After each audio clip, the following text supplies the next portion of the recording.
Hi, this is Anil from Learning Lad with a video tutorial on C programming. So in this tutorial we're gonna see the storage classes in C. So when we create a variable in our programs, what we were doing is we were specifying the data type first. For example, if you are gonna create an integer variable, then we're gonna write int, which is the data type, then the variable name.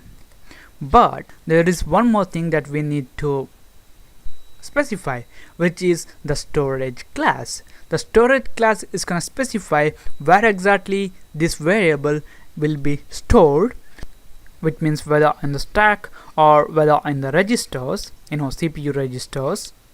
What's going to be the initial value, and what's going to be the scope of this variable, which means in which function we can access this variable, and also what is the life of this variable, how long this variable is gonna exist. So you may ask, like, okay, in the previous examples or in the previous tutorials we were not using the storage class, and the compiler didn't give us any error. That's because the default storage class will be used if you don't specify it, and the default storage class is the automatic storage class. So now we're gonna see what are the storage classes in C, and and how we can use them. So there are 4 storage classes in C. One is called automatic storage class, which we're gonna see in this tutorial, and then the register storage class, then the static storage class, and the external storage class. The next thing is how to specify the storage class with a variable. So before writing the data type of the variable, we need to specify the storage class.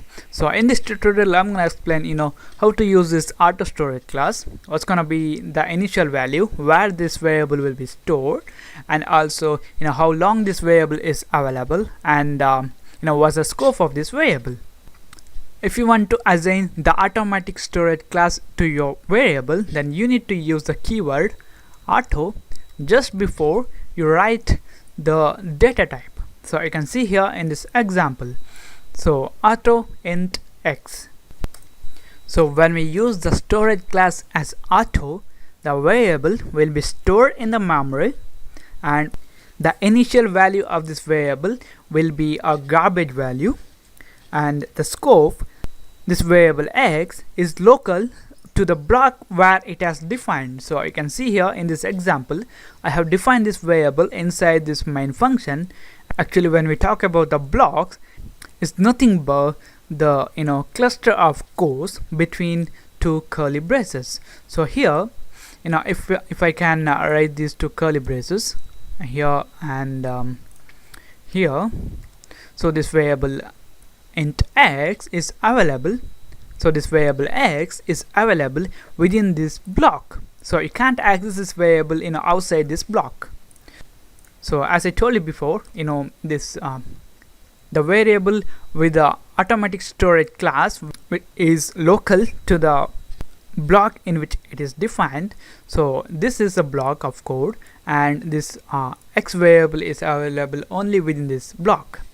So the next thing is, what's going to be the life of this variable? It means how long this variable is going to exist. So this variable x is going to exist till the control remains within this block. So once the control comes out of this block, the variable x will not be existing, it will be deleted. So now we're going to see that by writing a program. So now I'm going to use the printf function to get the default initial value.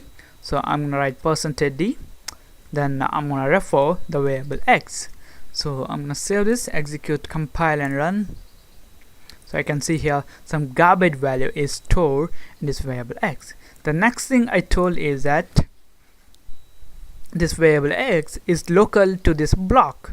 So the space between 2 curly braces. So if I refer this variable x outside this block, it will not be available. So what I'm gonna do is I'm gonna copy this one and paste it after this block. So make a note that we are referring that variable outside the block. Now it should give us an error. So you can see here and x is undeclared. That's because this variable x is not available in this block, so it's only available here only. Okay, this is it about the automatic storage class. In next tutorial we're gonna talk about the register storage class in detail. So that's it guys, thank you for watching and don't forget to subscribe to my channel. I'll see you in the next tutorial.